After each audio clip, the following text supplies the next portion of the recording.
Hello students. In our last period, you learned the structure of a plant. Today, we are going to learn next part in unit 3. There are the points of classification of plants. वनस्पतींचे वर्गीकरण हा point आपण इथे पाहणार आहोत. Here are different type of plants. We can easily notice in that picture there are differences in the shape and height of the plants in our surrounding. It is easy to classify the plants on the basis of this observation.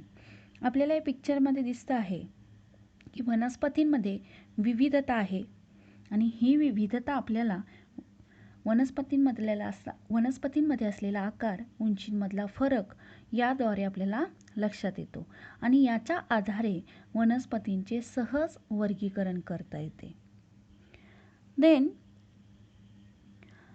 we learn here criteria for classification of plant. आपल्याला इथं वनस्पतींचं वर्गीकरण कशा तऱ्हेनं केलं जातं, कोणकोणत्या गोष्टीद्वारे हे वर्गीकरण केलं जातं हे आपल्याला इथं पाहायचं आहे.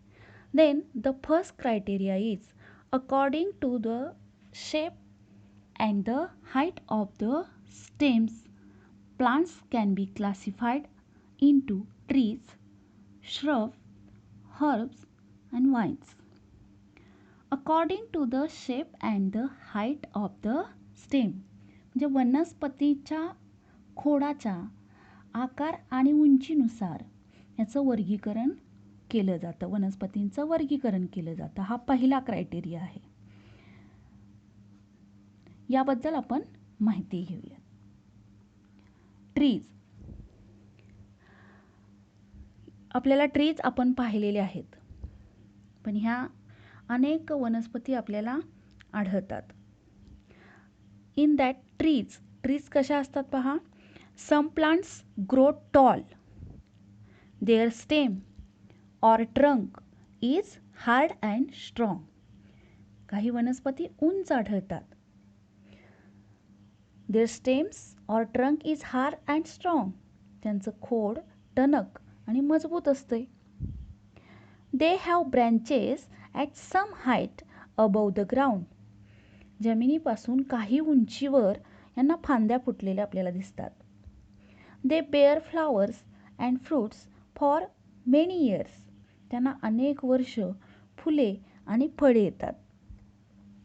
सच प्लांट्स आर कॉल्ड ट्रीज. अशांनाच आपण वृक्ष असे म्हणतो. Trees are tall, big and perennial. वृक्ष हे उंच असतात, आकाराने मोठे असतात आणि पेरिनियल असतात. पेरिनियल म्हणजेच बहुवार्षिक, वर्षानुवर्षे जगणारे. Means they live for many years. खूप वर्ष ते जगत असतात. इथं आपल्याला mango tree, banyan tree, tamarind tree इथं आपल्याला दिसते. हे ट्रीची एक्झाम्पल आहेत. Then shrubs. श्रब मीन्स झुडपे. आता झुडपे आपण पाहतो, आपल्याला इथं काही एक्झाम्पल दिसत आहेत. यानुसार आपण जर पाहिलं, some plants grow close to the ground. काही यामध्ये असणाऱ्या वनस्पती या जमिनीलगत वाढतात. They give out branches very close to the ground. आणि जमिनीलगतच त्यांना अनेक फांद्या फुटतात. They are shorter and smaller than trees. हे वृक्षांच्या म्हणजेच झाडांपेक्षा यांची उंची आणि आकार हा लहान असतो. But they have thick and hard stem. परंतु आपण जर पाहिलं तर यांचं खोड जाड असतं आणि टणक असतं. Some example of here oleander, hibiscus, lantana, coranti and rose are shrubs and they may grow up to 2 to 3 meters. ही इथं एक्झाम्पल दिलेली आहेत काही श्रब्सची, आणि हे जवळजवळ 2 ते 3 मीटरपर्यंत उंच वाढत असतं. अशा प्रकारच्या वनस्पती तुम्ही पाहिल्या असतील. Next, herbs. हर्ब्स म्हणजेच रोपटी. Herbs grow 1 to 1.5 meters tall. रोपटी सुमारे 1 ते 1.5 मीटरपर्यंत उंच वाढतात. The stem of herbs are green and quite flexible as compared to those of trees and bushes. ही जी रोपटी असतात, या रोपट्यांची जे खोड आहे, ही खोडं वृक्ष आणि झुडपं यांच्या तुलनेनं अतिशय लवचिक आणि हिरवीगार असतात.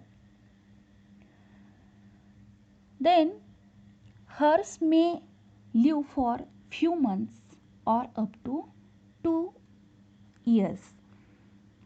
ही जी रोपटी आहेत ती काही महिने किंवा अगदी जास्तीत जास्त 2 वर्षापर्यंत सुद्धा ती जगतात. Then fenugreek, periwinkle also herbs. Fenugreek म्हणजे मेथी आणि पेरिविंकल म्हणजे सदाफुली. ही सुद्धा ही हर्ब्सची उदाहरणं आहेत. Then wines. वाईन्स म्हणजे वेली. वेली आपल्याला खूप पाहायला मिळतात. In that some vines need vertical support for growing. काही वेलींची वाढ होण्यासाठी त्या आधार घेत असतात, आणि हा आधार घेण्यासाठी some other spread on the ground. काही जमिनीवर पसरलेले असतात. And climbers like the money plant have aerial roots. आपल्याला या मनी प्लांटसारखी जी वनस्पती आहे, मनी प्लांटसारखी जी वेल आहे, तिला तणाव आपल्याला दिसतात, आणि त्याला एरियल रूट म्हणतात, की त्याच्या आधाराने ती वाढत असते किंवा ती सपोर्टसाठी त्याचा उपयोग होतो. कुकंबर आपण पाहिलेलं आहे. Then cucumber tendrils that look like a spring. म्हणजेच काकडी जी आहे, काकडीच्या वेलीला स्प्रिंगसारखे धागे आपल्याला दिसतात. आणि या सगळ्यांचा उपयोग या वेलींना कशासाठी होतो, किंवा एरियल रूटचा किंवा या ट्रेंड्रिल्सचा. ट्रेंड्रिल्स म्हणजे काय, तर एक नाजूक वायरीसारखा आपल्याला भाग दिसतो. याचा उपयोग कशासाठी होतो, तर ते सपोर्ट जो आहे तो घेत असतात. मग ज्या जमिनीचा ज्या सपोर्ट घेतात त्यांना क्रीपर असं म्हणतात. क्रीपर जमिनीच्या आधाराने वाढणाऱ्या वेली. आणि क्लाइंबर म्हणजेच एखादा कुंपण असेल, झाड असेल, यांच्या किंवा मांडव घातलेला असतो, यांच्या आधाराने ज्या वेली वाढतात त्यालाच क्लाइंबर असं म्हटलं जातं. तर आपल्याला या 2 प्रकारामध्ये या वेली आपल्याला दिसतात, त्या म्हणजेच क्रीपर आणि क्लाइंबर. Then second criteria. आपल्याला दुसरा क्रायटेरिया पाहायचा आहे. Criteria for classification of plant. वनस्पतींचं वर्गीकरण करण्याचं ही दुसरी पद्धत आहे किंवा ही दुसरी गोष्ट आहे. According to the life cycle of plants. म्हणजे वनस्पतींचं हे जीवन आहे, या जीवनमानानुसार किंवा जीवन क्रमानुसार या वनस्पतींचं वर्गीकरण केलं जातं. त्यामध्ये आहे ॲन्युअल म्हणजेच वार्षिक वनस्पती, बायोनियल्स म्हणजेच द्विवार्षिक, आणि पेरेनियल म्हणजेच बहुवार्षिक. असे 3 प्रकार किंवा या 3 प्रकारानुसार याचं वर्गीकरण केलं जातं. याचं वर्गीकरण हे कसं केलं जातं हे आपण पाहूया. फर्स्ट, ॲन्युअल म्हणजेच वार्षिक. एका वर्षामध्ये The life cycle of plants is completed in 1 year. These plants are called annuals. ज्या वनस्पतींचं जीवनक्रम जो आहे तो एका वर्षात पूर्ण होतो त्यांनाच वार्षिक वनस्पती असं म्हणतात. फॉर एक्झाम्पल ऑफ जवार अँड सनफ्लावर. जवार म्हणजे ज्वारी किंवा सूर्यफूल यासारख्या ज्या वनस्पती असतात की ज्यांचा जीवनक्रम एका वर्षात पूर्ण होतो त्यांनाच ॲन्युअल असं म्हटलं जातं. नेक्स्ट बायोनियल्स. बायोनियल्स म्हणजेच द्विवार्षिक म्हणजे ज्यांचा जीवनक्रम 2 वर्षांचा असतो. The life cycle of plants is completed in 2 years. These plants are called biennial. ज्यांचा जीवनक्रम ज्या वनस्पतींचा जीवनक्रम 2 वर्षात पूर्ण होतो अशा वनस्पतींना बायोनियल असं म्हटलं जातं. फॉर एक्झाम्पल ऑफ गाजर, बीट हे याचं एक्झाम्पल आहे. मीन्स कॅरट, बीटरूट यांसारख्या वनस्पती आहे की ज्यांना 2 वर्षामध्ये त्यांचा जीवनक्रम असतो. And perennial. पेरेनियल म्हणजेच बहुवार्षिक असलेल्या वनस्पती. Which plants live for several years. They are called perennials. की ज्या वनस्पती या खूप वर्ष जगतात म्हणूयात आपण यांना, अनेक वर्ष जगतात. And they bear flowers and fruit. आणि ज्यांना फ्रूट येतात, फ्लावर येतात, अनेक वर्ष फुलं फळं त्यांना येतात अशा वनस्पती म्हणजेच ह्या पेरिनियल म्हणजेच बहुवार्षिक असणाऱ्या ह्या वनस्पती आहेत. त्यामध्ये आपल्याला हिबिस्कस, ओलिएंडर म्हणजे अशा प्रकारचे श्रबही आपल्याला इथं दिसतात आणि ट्रीजही दिसतात. लाईक मँगो, गुलमोहर यांसारखे दिसणाऱ्या ह्या वनस्पती आहेत. ह्या बहुवार्षिक म्हणजेच पेरिनियल वनस्पतींची ही उदाहरण आहे. Next third criteria is according to nature of flowering or non flowering. म्हणजेच हा जो आपला तिसरा क्रायटेरिया आहे की flowering plants and non flowering plants. म्हणजे फुलं येणाऱ्या वनस्पती आणि फुलं न येणाऱ्या वनस्पती अशा पद्धतीनं आपण त्याचं वर्गीकरण करू शकतो. Flowering plants means plants that bear flowers are called flowering plants. ज्याला फुलं येतात अशा वनस्पती त्याला फ्लॉवरिंग प्लांट्स यालाच वैज्ञानिक भाषेमध्ये सपुष्प वनस्पती असं म्हटलं जातं. इथं आपल्याला अनेक रंगीबेरंगी फुलं दिसत आहेत. अशा प्रकारच्या ज्या वनस्पती आहेत त्या वनस्पती म्हणजे फ्लॉवरिंग प्लांट म्हणजे सपुष्प वनस्पती. Non flowering plants. The plants that never bear flowers are called non flowering plants. ज्याला कधी फुलंच येत नाहीत, ज्या वनस्पतींना कधीच फुलं येत नाहीत अशा वनस्पतींनाच फुलं न येणाऱ्या म्हणजेच त्याला वैज्ञानिक भाषेमध्ये अपुष्प वनस्पती असं म्हणतात. Non flowering plants may not have organs like root, stems, leaves. या अपुष्प वनस्पतींना मूळ, खोड, पाने असे अवयव असतातच असं नाही. अशा पद्धतीनं या फ्लॉवरिंग प्लांट आणि नॉन फ्लॉवरिंग प्लांटचा हा एक्झाम म्हणजे हा क्रायटेरिया आहे. वनस्पतींचं वर्गीकरण याही पद्धतीनं केलं जातं.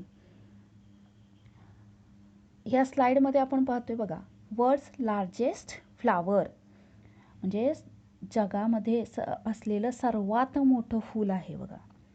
World's largest flower it is found in Indonesia. इंडोनेशियामध्ये आपल्याला मिळतं.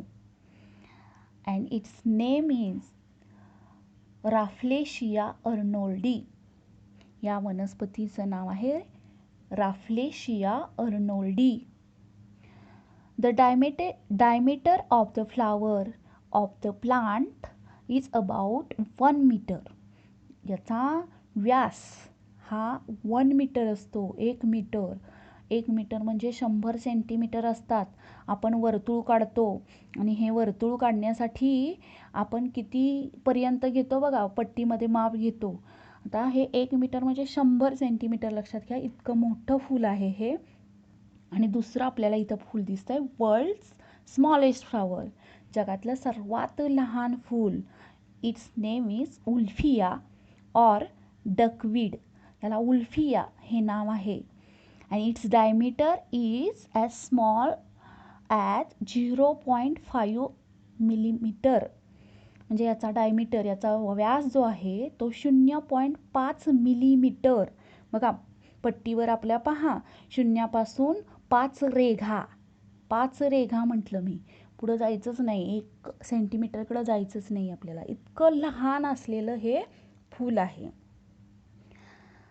Then the next criteria is according to habitat.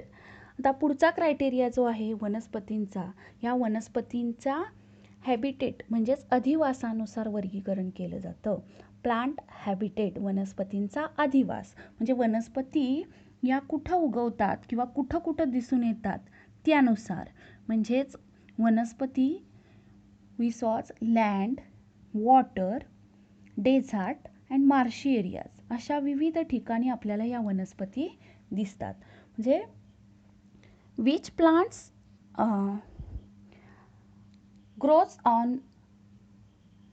Plants growing on land, ज्या वनस्पती लँडवरती उगवतात त्याला आपण जमिनीवरच्या वनस्पती, लँड्स प्लांट्स असं आपण म्हणूयात. हे लँड प्लांट्स आहेत. Then some plants growing near water or on the water. काही वनस्पती आपल्याला वॉटर, पाण्याच्या जवळपास किंवा पाण्यावरती नेहमी आढळून येतात. अशा प्रकारच्या काही प्लांट्स असतात. Some plants in desert area. काही वनस्पती आपल्याला डेझर्ट म्हणजेच वाळवंटी भागामध्ये आपल्याला आढळून येतात. And some plants which is in marshy areas. काही वनस्पती आपल्याला मार्शी एरियाजमध्ये आढळून येतात. त्याला मॅनग्रोव्ज, हे पिक्चर इथं आपल्याला मार्शी एरियाजमधले दिसतंय, खारफुटीसारखं असणाऱ्या वनस्पती. अशा तऱ्हेनं विविध प्रकारच्या वनस्पती आपल्या सभोवताली असतात. आणि अशा 4 प्रकारचा क्रायटेरिया ह्या वनस्पतींचा क्लासिफिकेशनसाठी लावलं जातं. लक्षात घ्या. Criteria for classification of plants. First, according to the shape and the height of the stem. त्यामध्ये ट्री, श्रब, हर्ब्स आणि वाईन्स हे आपण पाहिलं आहे. Then according to the life cycle of plants, हा दुसरा क्रायटेरिया आहे. त्यामध्ये आपण पाहिलं annuals, biennials, perennials. Third criteria is according to nature of flowering or non-flowering, and in that we get information about flowering plants and non-flowering plants. And next is the according to habitat. चौथा criteria, fourth criteria is according to habitat. वनस्पती जिथं आढळतात त्यानुसार त्या वनस्पतींचं वर्गीकरण केलं जातं. Thanks.